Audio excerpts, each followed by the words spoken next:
be screwed, feel my own adrenaline. Yeah, I do just what I do, and I hope you let me in, yeah.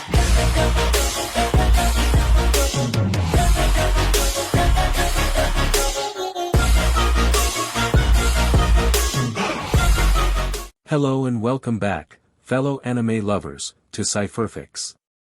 I am delighted to have you join us once again in the world of fanfiction and fantasy. This is the 6th part of What If Issei, Rias meet BROLY. Special note, this fanfic is written and a masterpiece of Liquid's wrath on FANFICTIONnet. Do check and support the author too. Now smash the like, share and subscribe button for more. Also press the bell icon so that you never miss such great parts. Thanks for the introduction. Now let's dive into the world. How remarkably useless, you are nothing more than garbage. I don't even know how you managed to join our ranks in the first place, you foolish good-for-nothing soldier. Zarbon said as he had his foot on top of the soldier's head. Please forgive me. I didn't know that Vegeta was able to take on our whole squad like that. We thought we were having the upper hand at first as it seemed like they were struggling at first, but when Vegeta joined in the fight, everything went horribly wrong. These Saiyans were something else, like they were a part of the Saiyan elites. Next thing we knew was that our whole squad was wiped out. The soldier yelled out. Zarbon just looked down at this soldier with disgust. You still failed in trying to capture or kill the prince of the Saiyans as you are totally useless right now. You don't deserve to be among our ranks. Zarbon extended his hand out as Ki started to charge up in his hand. The soldier started to sweat nervously. Please give me a second chance. Second chances are for those who I deem worthy of having, not for those who come back with no success. Beg for your second chances in the afterlife. Zarbon shot his ki blast right at the soldier, engulfing him in energy with the sounds of his screams disappearing as he was being vaporized into nothing. Zarbon began to head back to the ship, but Frieza was standing right there as soon as he turned around. Lord Frieza. You startled me, my lord. Frieza crossed his arms behind his back, while he looked out towards the burning city. How is it that everyone here is having difficulties locating 4 monkeys? I own almost everything in the universe, but 4 monkeys are blocking my path of taking everything. I am Lord Frieza, the galactic emperor of this universe, and I plan to rule everything with an iron fist, but I can't do that because either my force is too stupid or they are just utterly useless. My lord, we are trying everything we can to locate them, but everything we have tried failed and can't find their positions as they could be anywhere in the universe by now. Zarbon said. May I say something? Dodoria asked. Frieza glanced over to him. Go ahead, speak. I know I may be stepping out of line right here, but what if we were to have your brother join us in finding these Saiyans? Frieza's eyes widened at such a suggestion. You want me to bring Cooler with us? I would rather blow up 100 planets than have that brother of mine join me. He thinks he could be the one that will control this cosmos, but I will prove him wrong that I will be the one that rules everything around here. Nothing will stand in my way once I have this universe in my grasp. We don't know how to locate these Saiyans with them avoiding us all this time. We were able to locate them with the scouters they were wearing, but it would seem that they figured us out and destroyed their scouters. Dodoria said. Frieza turned around and shot a death beam at a civilian that was still alive and squirming. We are on a lifeless planet with no sense of direction where the Saiyans have left, so all this is starting to get really frustrating and annoying. I told you both long ago that if you can't perform your duties very well, I would dispose the both of you without a second thought lingering. I am tired of playing hide and seek with 4 monkeys who are destroying my soldiers and then making me play hide and seek with them. Frieza began to show his frustration. Lord Frieza, didn't you say something about Dragon Ball on the planet Namek? Zarbon asked. Frieza shifted his eyes to him. What about them? These Dragon Ball can grant us a wish if we collect all 7 of them, right? What if we were to try and use this wish to locate them than having us send more of your soldiers out into the galaxy? We could lower our efforts by taking control of Namek and its Dragon Ball. Zarbon suggested. You are the first person to have said something so smart up till now. We are going to go to Namek, so make preparations and round up the troops. I am starting to get really tired of scouring this cosmos for 4 lousy monkeys. Once we reach Namek, I want all of you to start executing anyone who doesn't cooperate with us, as I want every little secret that these Namekians are hiding displayed right before us. I don't care how you all do it, I just want it done. Understood? Yes, Lord Frieza. Everyone yelled out. Frieza headed back into the ship with Zarbon and Dodoria behind him. The ship began to take off before fully flying up into space, as the burning planet beneath them was slowly becoming smaller and smaller as they flew further away. Everyone was doing their own thing, while Frieza was staring out into space with a stern expression. What is the matter, Lord Frieza? If I were to say. You look worried. Zarbon said. Zarbon. Have you ever heard of a god of destruction? He brought a hand to his chin as he pondered on those words. I'm afraid that I have not, my lord. Why do you ask? Ever since I was growing up, my father told me to avoid 2 people in this universe for as long as I breathe. The first being the god of destruction I just told you, and second being Majin Buu. With us hunting down these 4 Saiyans that are hiding from me, they have caused enough damage and destruction to many planets that probably have caught someone's particular eye. I'm afraid that Beerus the Destroyer has probably caught wind of what has been going on and might interfere with my plans. If this were to happen, I'm afraid that we are all doomed. Zarbon never saw this side to Frieza, as he always saw his tyrant ruling expression all the time. Sir. Are you alright? I am fine at the moment, because you all don't understand what it feels like to have a presence like him around you. Sir. If you have taken control of most of the galaxy, don't you think he would have come to you by now? Zarbon raised a brow as he asked him. Frieza gripped the side of his chair forcefully. That's just the point, Zarbon. Why hasn't he interfered with my plans by now? That is just the problem, as he might be planning something right now, so I keep asking myself, why hasn't he shown himself by now? The only time I ever had verbal communication with him was when he ordered me to destroy planet Vegeta along with all the Saiyans. I can't answer that. Zarbon said hesitantly. Frieza didn't say anything else as he just sat in quietness. Lord Frieza, we will be arriving at Namek in about 8 days. The pilot yelled out. Dodoria watched over the flight deck as he was navigating towards Namek. Lord Frieza, did you contact the Jinyu force? Dodoria asked. Zarbon decided to speak for Frieza. They are already on a mission of their own at the moment. If things get complicated along the way, then we will contact them if we need their support. Frieza was brought back into reality. Zarbon, Dodoria. Contact my father and tell him to meet us at Namek. I have something urgent to discuss with him in person. Zarbon. The next time you speak up for me, I will incinerate your body from your feet to head. I grow tired of all this chit-chat, because if I hear one more word from anyone on this ship, then don't be surprised to see a hole in the middle of your body. Everyone went quiet. Once you finish contacting him, then remain quiet like a good little soldier until we reach Namek. You're lucky that I am showing you this mercy towards you all, because this god of destruction isn't as thoughtful like I am. After Thor left, Shiva and Indra had a small talk about the boys' progression and training for the upcoming days to come.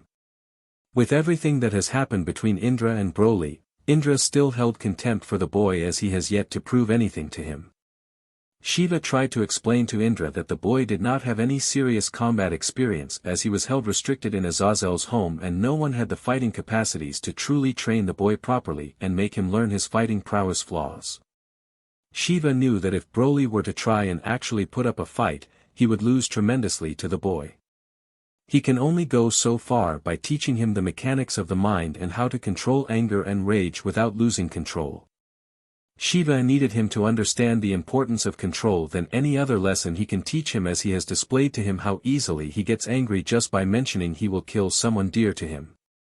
Even though Indra alone is a terrible training partner for the boy and could lead to a very enormous disaster, he needed to have someone who is strict and uptight to make the boy understand. But with all this going on, Shiva worried about his true nature being exposed to the world, about his tale and origin that would lead to an all-out conflict between factions to get Broly on their side. Shiva didn't want power or control, he needed to train Broly to the point where he can control himself and his power without letting loose a catastrophe. Keeping the world contained from all-out conflict over a boy. Penemu gave a glance over to see Shiva in a very deep thinking state, as his head was not with them. Lord Shiva, you've been doing this for quite some time now. What are you thinking about so intensely? It gives me shivers knowing that you could have something planned and I won't be able to do anything to stop it. Penemu said as she went back to signing off papers. He scratched the back of his head as he looked over at her. It's the boy. I'm just thinking on how the whole world would exploit him to just get what they want, let it be power, money, or even control. Penemu's expression saddened as she knew exactly what he meant. Penemu. I can't even imagine just how lonely and contained the boy is. Living on an alien planet to survive, to only be contained so that the world can't exploit him. If you ask me. That's like hell itself, as isolation like that could put a big toll on him. He said. Penemu gripped the pen in her hand very tightly. He has been alone from the very beginning, as I, Azazel, and Barakiel taught the boy everything we could. At some point in his life, I became his mother in some way, as I have nurtured and guided him. Now, I don't want to be a mother figure to him, as I need to be someone more loving and caring to show him that he has someone he can be with in these strong times. Penemu said. Shiva let out a sigh as he rubbed the temple of his head. Listen, don't tell him that I said this, or don't even say anything to him. He loves you greatly, that he can't even repay you from how much you have given him. He's afraid that he would hurt you or anyone close to him if you were to get really close to someone. Love him as much as you want, but be sure to open his mind and heart up, because his fear, anger, and rage of you being hurt or anyone could lead him to destroy this world or die by losing his focus. Shiva explained. You sound like a worried parent when you say that. If you saw what I saw when I saw the future, then you would take action to change this fate before it comes to be. What did you see? How bad was it? She asked. Shiva stood up from his seat and walked over to one of the windows to see rain pouring. You, Azazel, Barakiel, and I only know of his true nature and race. Has he ever told you or shown you what his terrifying side looks like? He has told us many things about him, such as his power when he gets too angry. His tail, and that it's one of many important things to a Saiyan. And the thing about that, he is to never look up at a full moon. These Saiyans. What I saw was 4 other Saiyans like him and were destroying the whole planet. Nothing was spared, as these 4 were cruel, destructive, and unforgiving. The complete opposite of Broly, but they all had the same features just like the boy. Same black hair and a monkey tail along with that armor he has. Penemu's eyes shot up. You said that there are 4 more of people who are like Broly still alive. That's what I saw in my vision, but we will get there when the time comes, as we have other pressing matters to attend to. Shiva said. Rainier, Calawarner, and Middlet all came into the living room with a tray of tea and snacks for them. Calawarner set the tray down in front of Penemu and poured her some tea before pouring into the other cup that was for Shiva. Shiva crossed his arms behind his back. Kokabeel, that you are all so worried about has become very problematic, that might shift the tides of balance in this world if things go unchecked any further. You see, I had some of my people investigate the matter of Kokabeel's betrayal that led to places where most people wouldn't dare to go to. I only thought that this matter alone isn't much of a problem, as Kokabeel is merely a small threat that doesn't harm the balance of this world, but once I got word of what really is going on with him, I believe I needed to step in and take action. Penemu took a sip of her tea as she carefully listened. That is Kokabeel for you. No matter how much you search for him, it's completely useless as he always finds a way to avoid us. She said. Your former cadre angel is in league with the Clippeth that is under Risavim Levon Lucifer's control. This matter alone is no longer just a fallen angel problem, but everyone's problem if things like this continue on. Penemu, I know a great deal about every faction and its members. One of them being Valor Lucifer as he is a part of Kao's brigade. Shiva blurted out. Penemu choked on her tea as she had to set the cup down. What are you talking about? Valley was a part of Azazel's life for a very long time, so how can someone like him be a part of Kao's brigade? He turned back around with an amused expression. It is all true. I don't know what he tends to do as he is not of my concern at the moment, but I would leave him be and see what he plans to do. If I am not mistaken, he is a descendant of the original Lucifer and is in possession of the vanishing dragon. He is truly unrivaled and talented in so many ways, but that alone won't save him if he continues on a path that will destroy him in the future. So we had a spy in our ranks this whole time and we weren't able to identify this at all. I feel so ashamed. He could have gotten information on BROLY this whole time while cousining us the whole time. Penemu began to fret over this situation. The sound of footsteps made everyone turn to look who was coming their way. The figure came into light and everyone's expression softened up as the maids all had small visible tints of red on their cheeks as BROLY entered the living room. He walked over to one of the empty chairs and took a seat next to Penemu. Without even having time get comfortable in his seat, he was pulled into an embrace from Penemu as she began to caress his hair carefully. Why aren't you asleep? You know you have school in the morning. BROLY let his head sink into her melons. I'm sorry. I couldn't sleep. She let out a defeated sigh as this reminded her when he was a small boy. The room began to fill up with laughter as Shiva couldn't contain it. Ha ha ha ha, this is just too much. I find it so funny how a person of your nature grew up to be so kind and gentle that wouldn't even dare to hurt a fly. BROLY. This world is filled with enemies who would use you in ways that will destroy your spirit in ways that you could not even imagine. Don't ever lose sight of that love and kindness that you have made with those around you because that is your greatest weapon that gods like myself are too blind to see. Shiva's eyes narrowed to the point where only his pupils were visible. Penemu stood up while grabbing his hand. Come on, I'll walk you back to your room. The both of them left the living room as they headed back to BROLY's room. Penemu, can you sleep with me? He asked as he looked into her eyes. Her eyes became very stuck as she leaned closer to him. What are you suggesting? She teased. The last time we were together was soothing and very warm as I was able to recover and rest up without any problems, so I wanted to ask you if you could sleep with me again and to also pick up where we left off before Azazel interrupted us. He said a little nervously. Penemu was pretty amazed to hear him taking the initiative. You stupid boy.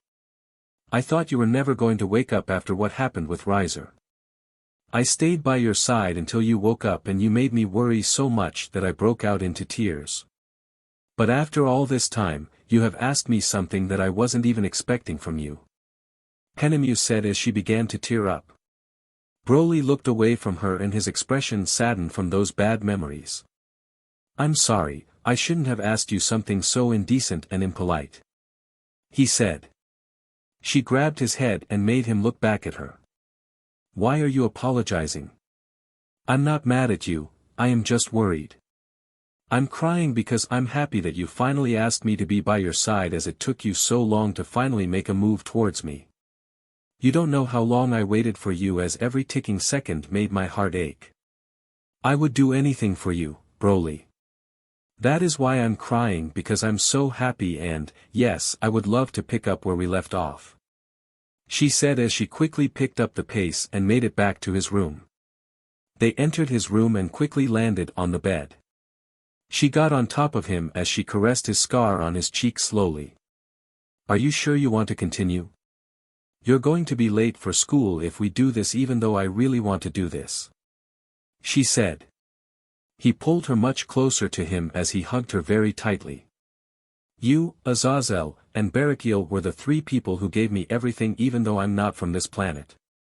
You raised me, fed me, nurtured me, guided me, and loved me like I was one of your own, and for all that you have done, I owe you a debt that I can't even imagine how to pay you back. Even though we are of different species, I can never hate you because of everything you have done for me. Even if you throw me aside and leave me, I wouldn't hate you because I want to protect that smile that you, Azazel, and Barakiel has always given me throughout my whole life. BROLY said. Penemu wanted to never let go of him as she wanted to stay in this position with him for eternity. The warmth, the love, and the words they exchanged with each other are things she wants to never end. With all the problems that have been going on with the world, she needed something to make her feel joyful and filled with high spirits.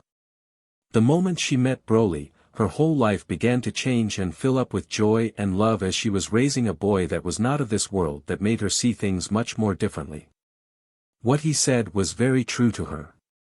With them being of different species with different mindsets, she couldn't either bring herself to ever hate him even if he hated her. She cupped his cheek as a bright red blush was clearly visible on her. She moved closer towards his lips as she wanted to seal the deal with him and progress their relationship to greater heights. Her hopes of being one together became naught as the door slammed wide open with Indra walking in to give a very disappointing look towards the two of them. Penemu stopped in her tracks as this was the second time they were interrupted and it was starting to make Penemu annoyed. She just wanted to have at least an hour or two alone with him, but that wish couldn't be fulfilled. What are you doing, boy? You have school in the morning and training afterwards. You shouldn't be trying to get into her pants at this time of day, so hurry up and go to sleep before I put you sleep myself. Indra said angrily. How did you even know what we were doing? Were you spying on us? Penemu asked. I do not have the time to see two people mingle. Shiva told me when I asked him, so I came up here to stop this little act because I didn't agree to train him just to have him be all tuckered out during the morning and in the afternoon because of your activities, Penemu. Trust me, I hate the idea of training an outsider like him with a passion, but when Shiva asked me to this, I couldn't refuse him. He said. You're such a party crasher. You don't have to say what you're thinking every time, you know. She said. I can care less what you want or don't want. I'm not gonna waste my time on someone who won't put in the effort to train while they go around and waste their time on sluts all the time, so you better be sure to keep him checked before I do. Indra said to Penemu as he looked down at her. BROLY pushed her aside as he stood up from his bed and got up close to Indra as he looked down at him. The both of their eyes began to fight a war between each other as they both held hate for each other like nobody's business. BROLY hated anyone who bad-mouthed people he cared about even if they are his trainers. He wanted to drive his fist into Indra's face with all the power and end it here and now, but Shiva put his trust into him and he couldn't go and break that trust so easily. Penemu was also someone he couldn't dare to harm either if he were to do something like that and attack someone just because of some name-calling. BROLY's lesson was starting to kick in when Shiva explained to him that he shouldn't get angry because of some name-calling such as this as it would lead to his own demise. You may be tough, kid. Don't get me wrong, but you have a long ways to go before you can fully grasp that power of yours, and we all know how that is gonna end once you lose yourself in your own self-doubt and worry. You can hate me all you want because I hate you more than anything right now as that face of yours pisses me off more than you can imagine at the moment. So I'm gonna tell you this, if you want to hit me, then get it over with already, boy. BROLY's fist was fully clenched up. He was about to raise it to do just that before Penemu ran up to his side and entangled her arm around his. Don't let your hate control you, BROLY. He is only riling you up, so don't take anything he says seriously. Indra let out a scoff before turning around and leaving the room. The maids rushed in to see what the whole commotion was about until they saw everything seemed to be fine except for the door. What happened? Rainier asked. Just another nuisance that is trying to start something. You three stay here with him and tend to any of his needs as I have something I must do. Penemu ordered the 3 fallen angels. She gave BROLY a smile before leaving the room as the whole room fell silent. The 3 fallens were too shy to say something to him due to very awkward silence that bestowed the room the moment Penemu left. BROLY went over to his bed and laid down. "Sorry if you were all worried about me, nothing bad happened, I promise." Rainier twiddled her thumbs as she tried to think of anything to say to him. "You don't have to be sorry about that. We were just doing our jobs, so if you have any requests to make, then we can try to accommodate to any of your needs," Rainier said. "It's already late. The 3 of you should go get some rest. Don't worry about it, I will clean this up." A look of disappointment covered Rainier's face. She didn't go out of her way to just wear this maid outfit for Azazel or any other high-ranking official in the Grigori. After the whole incident at the park and the church, she came to terms with herself that she wasn't strong or anything special like Penemu or Azazel. She wanted to change and start anew. With the massive change in lifestyle, she couldn't leave. BROLY gave her a chance to redeem herself, and it was something she couldn't even fathom of imagining, to receive a second chance for her defect of the Grigori. Seeing how he always has a smile wherever he goes and a charming personality no matter the situation, he has lit up her messed up corrupted life as if she was reborn all over again. But now, seeing that he is pushing them away and is avoiding any communication because of something that went down in this room with Indra, made her upset. "You can't just do that. We are here for you and only you, so you can't just push us away. Talk with me or us and let us help you, because I think that is fair enough for what you have done for me," Rainier commented. BROLY let out a sigh as he turned to face them. "I'm not pushing you away or avoiding you if that is what you think is happening. I hate myself because everything Shiva and Indra has said to me is true. I'm lacking self-discipline and self-control when it comes to my power, as I know it will harm someone close to me in the future if my stupidness isn't fixed. Everyone has so much hope in me and trusts me with their life, but I can't begin to think how my stupid hatred and anger will cause harm to those I care deeply about." BROLY squinted his eyes as he said this to them. "Don't say that. No one isn't perfect, as you saw for yourself when you met me. Besides, if it makes you feel any better, I too also lacked any self-discipline, as I just wanted to go out and do my own thing, and look where that got me. All I'm saying is, don't let your doubt consume you to the point where you think you have to change for the sake of everyone. You're special in your own way that a majority of people in your life can see clearly, so don't let it get to you," Rainier said as she tried her best to support him. BROLY didn't say anything else to her as he remained on his bed and let those words sink deep into his head before finally shutting off the lights and getting some sleep. Scene break. Kuo has returned back to its usual self, with girls drooling over Kiba, Bakino and Rias being adored from both sexes, and the perverts doing their same routine. The male body has all been relieved of worry that the transfer student left their school, as they now stand a better chance at hooking up with girls this time. Life felt the same, like nothing ever happened, but things weren't good for Aquino nor for Rias, as everything seemed to change the moment BROLY left the school and the town. After they had their talk with Azazel himself, things began to look more troubling than they so thought. Hearing that Kokobile has gone rouge and has a mysterious group backing him up doesn't help their situation in the slightest. Rias wanted to go and tell her brother about all this, but if she were to do that and have her brother help out with the situation, it would cause problems down in the underworld if rumors of a fallen angel going rogue was to be heard. She had to figure things out on her own for now, but she wanted to take things one step at a time. Rias was sorting out some papers before looking over at Aquino. The image she saw was a terrible sight that made Rias stop what she was doing. "Aquino. You have been like this all day, let me help you. Do you know how much I wanted him into my life, even if I didn't know him too much? I found someone who is generous, kind, loving, heartwarming, innocent, and funny, that never ever asked me about anything too personal or looked at me like some meat that he needed to have.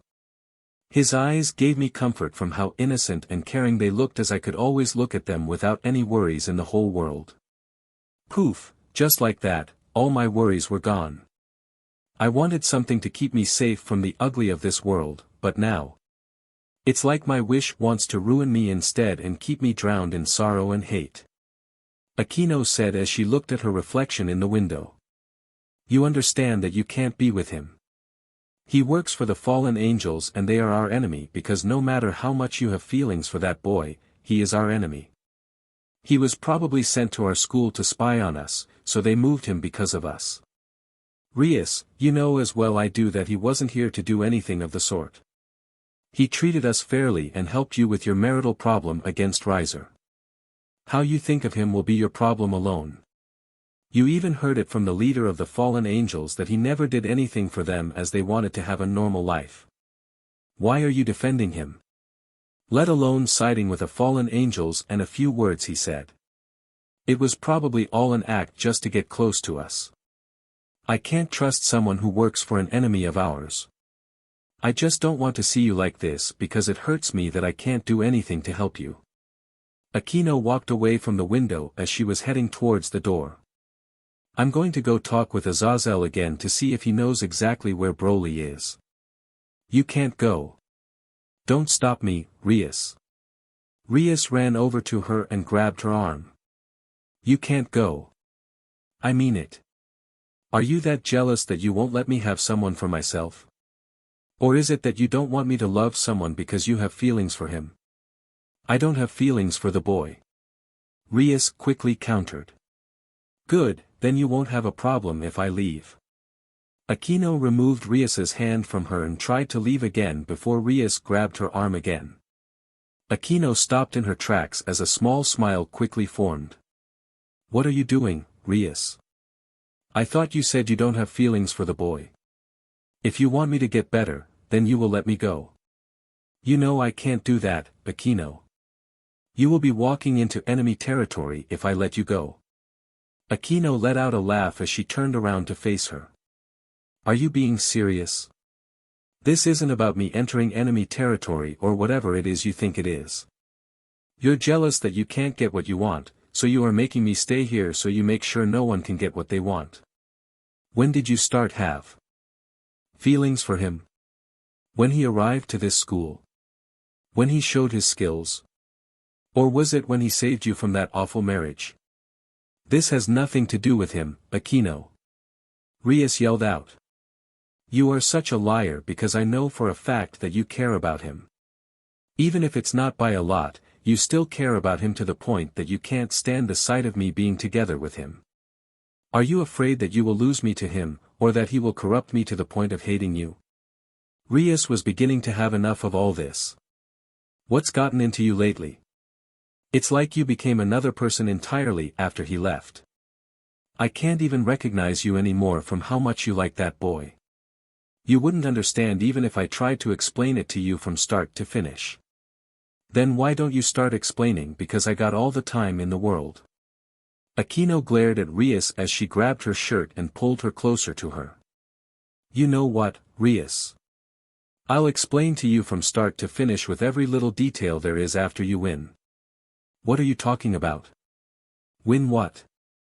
I declare war on you, a war where we see how much you truly love that boy because I'll tell you this right now. I want you to perk your ears up and listen closely to what I'm about to say to you. No matter how much you try to stop me or block me, I will be sure to express my love to him. You can just stand on the sidelines if you want, that would make it easier for me, but I will tell him what has been lingering on my chest, so feel free to stop me if you like. Akino pushed her away from her as she grabbed the doorknob. Akino. Wait. Don't do this. I told you many times that I don't like him. Akino stopped as her smile expanded. I guess I win then. She opened the door and left before slamming it behind her. Rias quickly chased after her as she opened the door, but Sona was right in front of her. Rias? What's going on? Sona asked. Sona, did you see where Akino went? Sona shook her head. She ran past me, I thought she was running to do an errand for you or something. I don't have time, I'll talk with you later. Wait, Rias, I have those papers you asked for. What do you want me to do with them? Just set them down on my desk, I will review them later.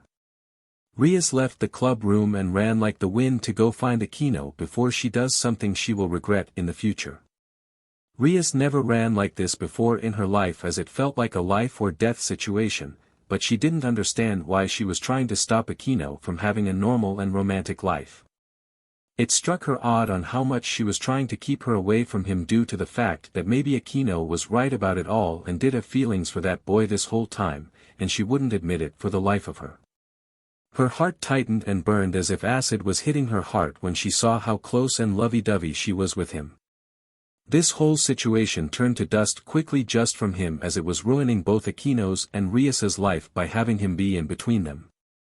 It was a tug of war between the two of them to see who he would be with, as Akino was miles ahead of her as she hasn't treated him with distaste or acted like he was some type of lowly worm who had no worth at all. That is why she can't stand seeing Akino together with him for the life of her. Rias thought some way or somehow in the back of her head that Akino was going to leave her and never come back if she leaves with him. She needed to step up her game and not let that happen, as she was planning to do something where Akino would have to forfeit or love for him if she could try to win him over instead of her. Knowing that this would hurt her relationship with Akino, she had to do this before losing someone very dear to her. Upon running through the hallways like some madman on the verge of death, she came around the corner and collided with another person. The both of them fell to the floor as the pain came rushing in for a couple of seconds before residing away. "Ow, my head," Issei said as he stood back up. Rias didn't want to stay or say anything after the accidental run-in, so she tried to dash on out of there. Her chance of leaving was interrupted when Issei took a hold of her arm that caused her to quickly turn around to face him. "Issei, what are you doing? I don't have time for this at the moment, so let me go," she said fiercely. "I need to talk with you and it's important, so could you please at least give me the time to talk before you run off somewhere?" he asked. "Issei, I'm seriously in a hurry, and if you don't let me go, I'm gonna lose something that I don't want to lose ever in my life." Rias flung his hand off of her before running off. Issei didn't want to tell her later or some other day. He began to run after her until he was side by side with her. "This is very important, so I have to tell you this like right now. You're really trying to make my day worse, aren't you?" she asked. "If you would just listen to me, then I wouldn't have to be doing this." The both of them ran through crosswalks without looking out towards the road for any cars as they just kept running towards the fallen angel's house without taking any breaks. "Let me ask you something, Issei. What are you looking for in life? What is it that you truly want to achieve throughout your existence?" "I want women to see me as a king and so that I can have the biggest HRM of all time. That is what I truly want, but I can't do that with the current strength I am. That is why I want to get stronger, better, faster. BROLY is the embodiment of my dream because he has everything that I don't. Power, women, intelligence, and perseverance. What am I compared to someone like him? Everyone is talking about how they are glad that he has left our school, but I'm furious that he left because I'll never know how to reach him without truly understanding him." Rias was honestly caught off guard by his words. She would have thought he would just want to make women submit to him or something along those lines, but to actually hear that he wants the key components of someone that everyone fancied was making the frying pan even hotter, as it shows just how much of a lingering presence BROLY has left at the school ever since his transfer. Why do you want to be like him? You can also get those perks and be a different type of person than following someone else's footsteps. Rias said. You wouldn't understand, as this is a guy thing that only men understand. You couldn't imagine just how much we value our strength because it shows the world what we truly are capable of. He has everything in life, like he was born with a silver spoon in his mouth, but people like me struggle to get where he is at.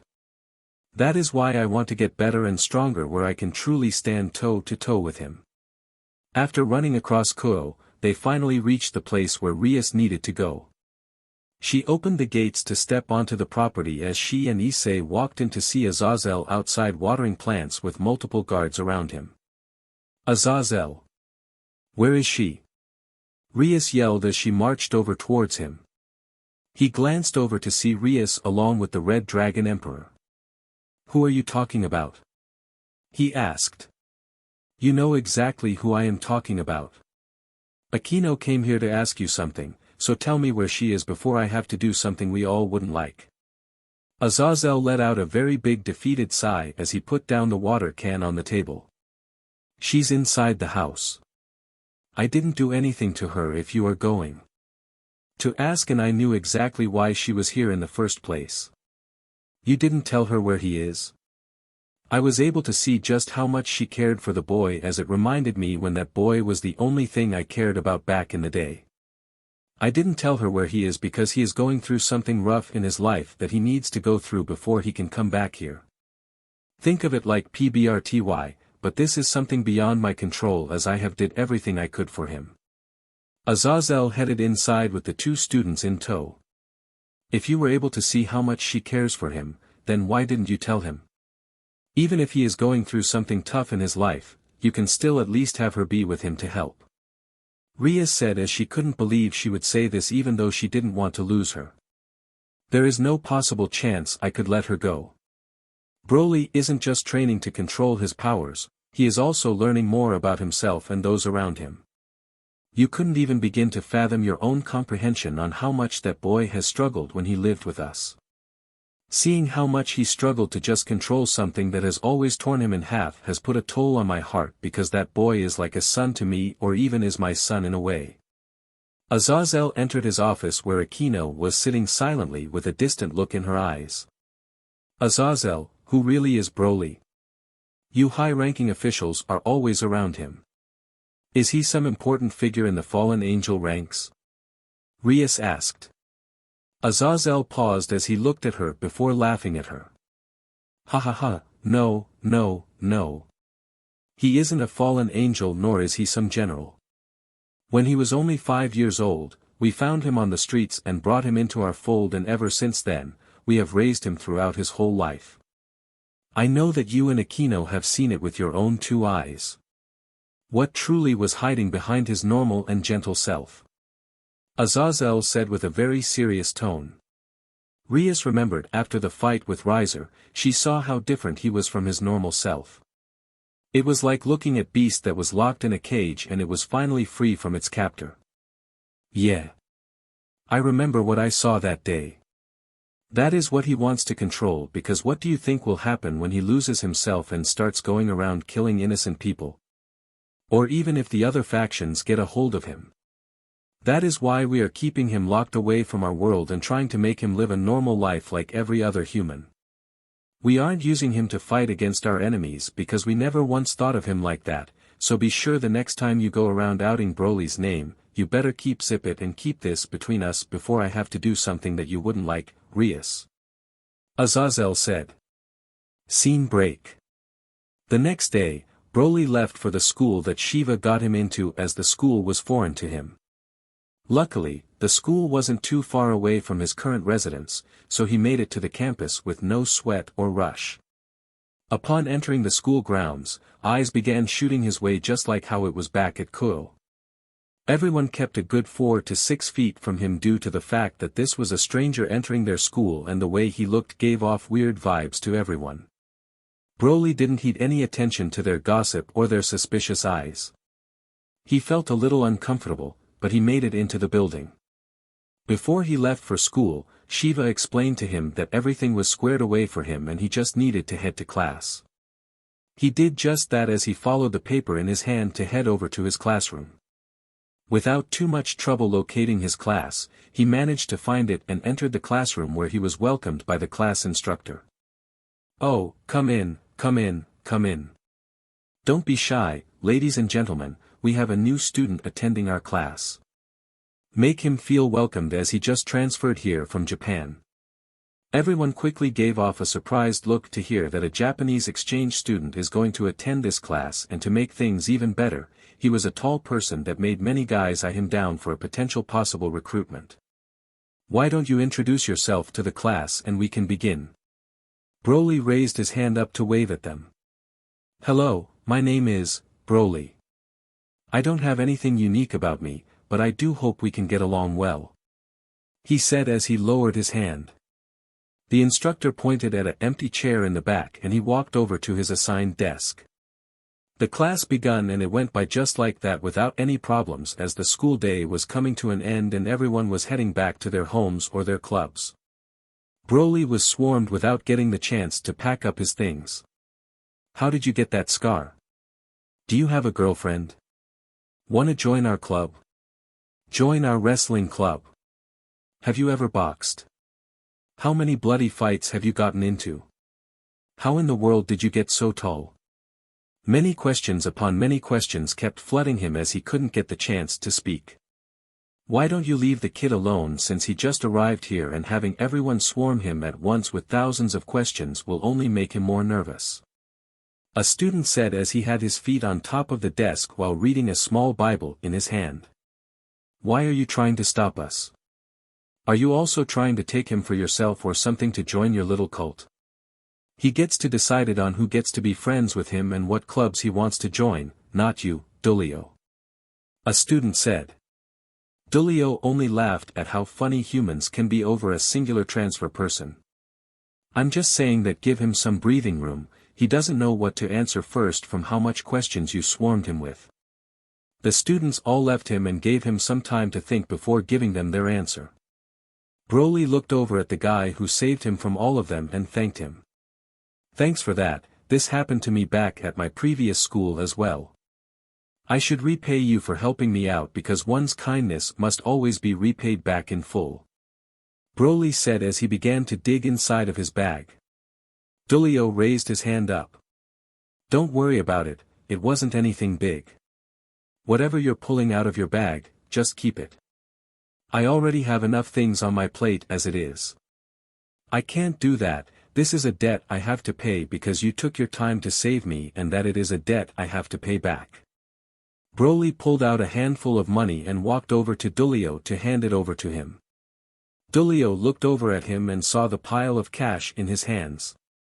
Dulio was getting some very weird vibes from him. It was making Dulio's magic power shift throughout his whole body when he got close. It even brought a few sweat drops on his face from how cautious he was of the new student. "I haven't met someone so kind as you in a very long time. Your parents must have raised you right." BROLY just gave him a quick smile before changing the topic. "My name is BROLY. It was nice meeting you." BROLY raised his hand out to shake his. "Dulio, my name is Dulio." He grabbed BROLY's hand and shook it as this fated encounter was the beginning of a road that was going to change the future entirely for the two of them. BROLY went back to his desk and packed up his things as he was going to leave. He gave Dulio one last wave before disappearing from his sights. The sun was still out, but it was starting to get dark as the bright sun wasn't exactly shining too brightly. As he was heading back to his current residence, a voice spoke out as it caused him to stop to look around. "My, oh my! What do we have here?" A stuck and feminine voice called out. He looked up and spotted someone sitting on a wall with their legs crossed as her eyes were giving off this look to the point where it could pierce through a metal wall the way she was looking at him. She jumped down from the wall and began walking around him slowly as she wanted to inspect him a bit. BROLY didn't do anything as he saw her as a harmless person and she hasn't done anything to him. "Are you lost?" he asked her. "Lost? Don't be silly. I know exactly who you are, BROLY. The one who beat Riser to the point where he can't leave his own room. He is paralyzed with fear from what you did, but that wasn't what brought me your attention. It was that raw suffocating power I felt. My bones, BLD, and heart vibrated from the excruciating power you let out. You may be more powerful than those heavenly dragons that many people want to get their hands on," she said as she stopped in front of him. I didn't want to do that. What he said made me lose myself in rage where I couldn't stop myself," he said. The woman came up close to him and motioned with her hands to lean down a bit. He did what she asked for as he was expecting for her to whisper something into his ear, but that thought flew straight out the window as he was caught off guard when she licked his scar very slowly and seductively. She pulled away from him and her stuck smile was getting even more wicked. "Naya, you are definitely something else, but you are still a virgin, I see." He cupped his cheek while looking at her with a suspicious look. "Why did you do that?" he asked, ignoring her comment. She ignored his question and quickly asked one of her own. Hey. Can you keep this a secret just between us? No one knows I'm here, so do you want to make babies with me?" Broly was surprised by her question. "Who are you?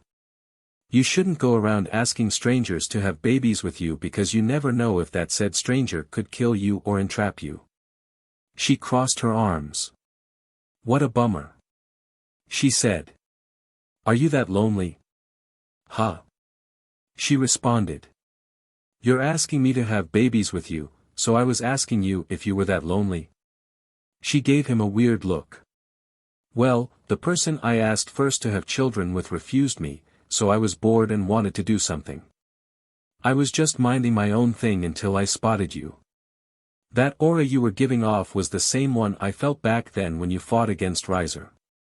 You see, I want my children to have strong genes to the point where my race would become the strongest in existence. That's why I asked you to have babies with me because you have a strong power, so don't go thinking that I'm asking every wandering little weak puny soul to sleep with me. I never thought that, I just told you that you shouldn't just go asking strangers to sleep with you. You should have more respect for yourself, but I'm not going to tell you how to live your life. Everyone struggles and are trying to make the best of it every single day. Naya, you're weird, you know that. Why do you say that? What I mean is that normal people would jump at the chance to sleep with me, but you're different. I can't exactly put my finger to it, but there is something about you that makes you completely different from every other person I have met." As soon as she said this, something instantly clicked inside of her head. "Hold on a second. Do you not know who I am?" she quickly asked. Broly let out a small laugh. "We just met, am I supposed to know who you are? You must be joking. Please tell me you're joking. Why would I joke about this?" She was beginning to second-guess herself now as things were getting confusing and very suspicious from the way he was acting. "Have you never heard of the SS class stray? The one everyone who is looking for to gain the bounty, or kill because she is too dangerous after killing her own MSTR?" she asked as she was wanting to know what his reaction would be. "I haven't heard anything of the sort. Besides, if this top-level stray did something bad, I would assume that there would be a good reason for it.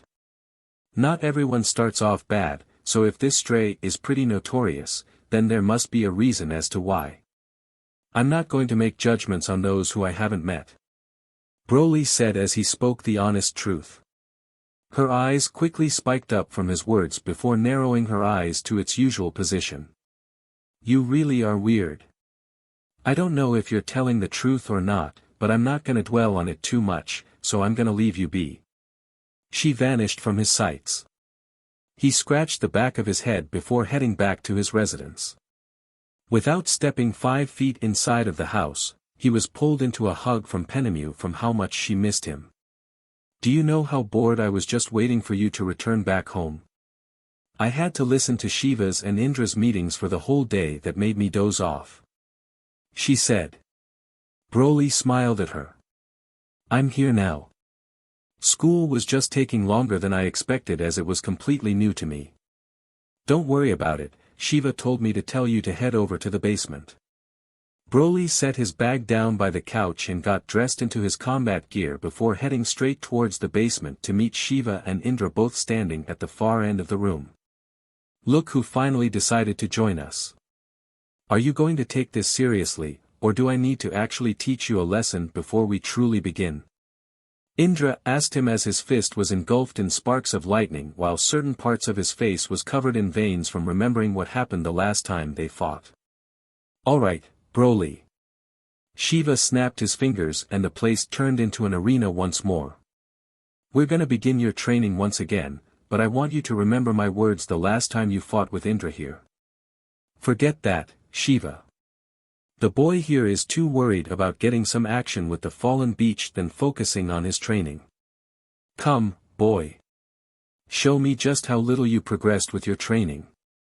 Indra appeared behind Broly as sparks of lighting surrounded his whole body before smashing the back of his fist against Broly's cheek that caused him to topple over from how much force he put into the attack. Broly got back up fast as he was about to charge right at him, but stopped and cooled his head down a bit as those were just words from someone who wants to provoke him into losing himself. Broly hasn't gotten any actual real-life combat experience as his life was mostly sheltered, but as of now, this whole training segment was like a canvas for him that was perfectly painted as his head was calm and very much collected. He flew straight at Indra with not a care in the world as he drove his fist against him. Indra returned the favor by driving his fist back towards him as their fists collided with one another as shock waves were sent from their fists. Indra had to pack some extra kick by using lighting to deal more damage to him, but Broly used a good portion of his strength to counter this as he had an angry expression, but was not losing himself. With Broly's other hand, he charged up a ki blast and shot it directly onto Indra's chest to knock him away from him. Broly instantly appeared in front of him and quickly landed his fist right in Indra's stomach where a good portion of his saliva was shot out of his mouth. Broly grabbed his leg and threw him like a javelin across the arena as his body came into contact with the wall. Indra didn't want to be on the receiving end anymore as he smashed his fist against the ground that caused a cumulonimbus cloud to form above them as heavy rain began to pour down onto them. Indra took off his shades as he was beginning to get serious now. You are gonna regret that, boy. Indra growled under his teeth.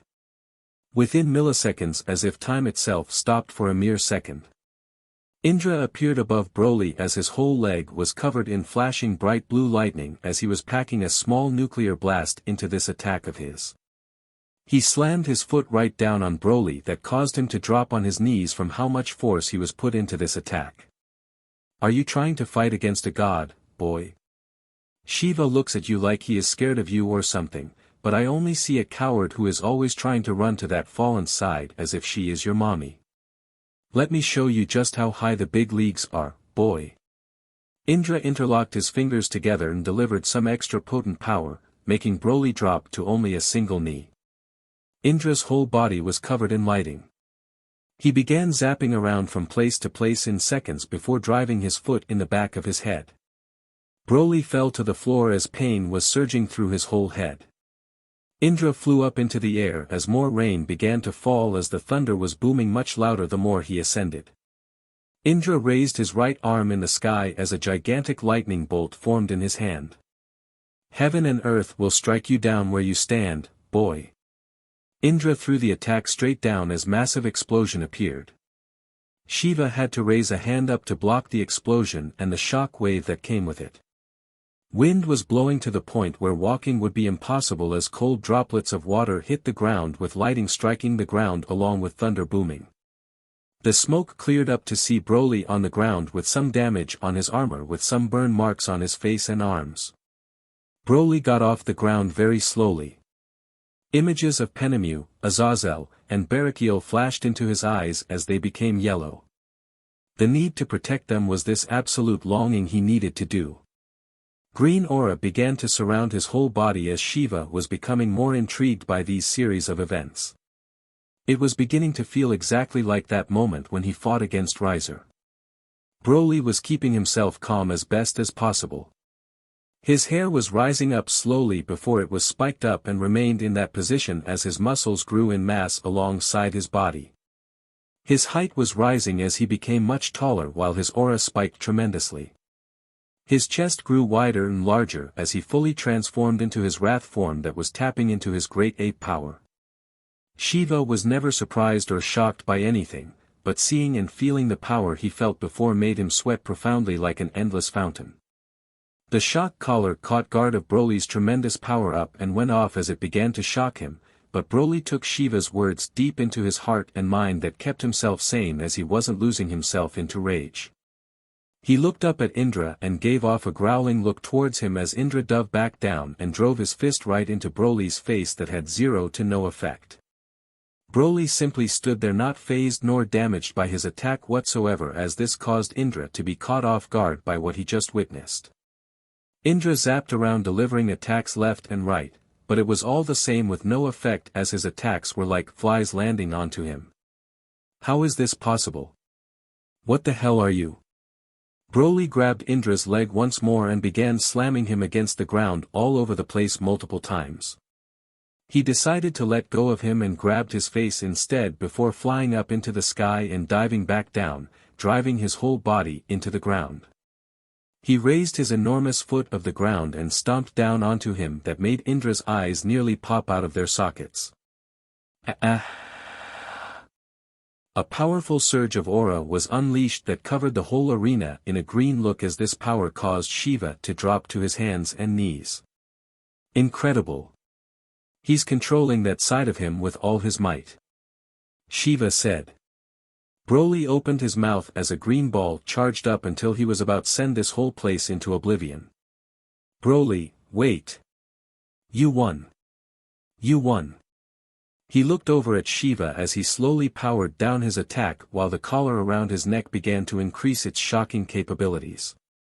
Shiva, I did what you said, Broly managed to say before falling to the floor as his vision blacked out. Shiva quickly appeared in front of him as he looked up at the behemoth as he changed drastically. Excellent, Broly. You have completed my first test. You managed to tame that side of you that you hated so much and turned it into weapon by not losing yourself into rage. I can humbly say now that you are my finest pupil, but it seems like there are still restrictions to that power of yours, Shiva said as he touched the collar around his Broly's neck. He gave a careful glance down at him and saw that the collar around his neck had a crack in it. He was beginning to think that after that massive outburst of energy must have caused the collar to use more power than it usually does. It must have overloaded itself and led it to damaging the collar. Penemu, Rainier, Calawarner, and Middlet all ran downstairs to see what that outburst of energy was until they all saw Broly on the ground unconscious. Penemu realized that he was in his rage appearance, as his whole body was different and was the same when she saw him after the riser incident. Broly. What did you do, Shiva? Did you make him do this?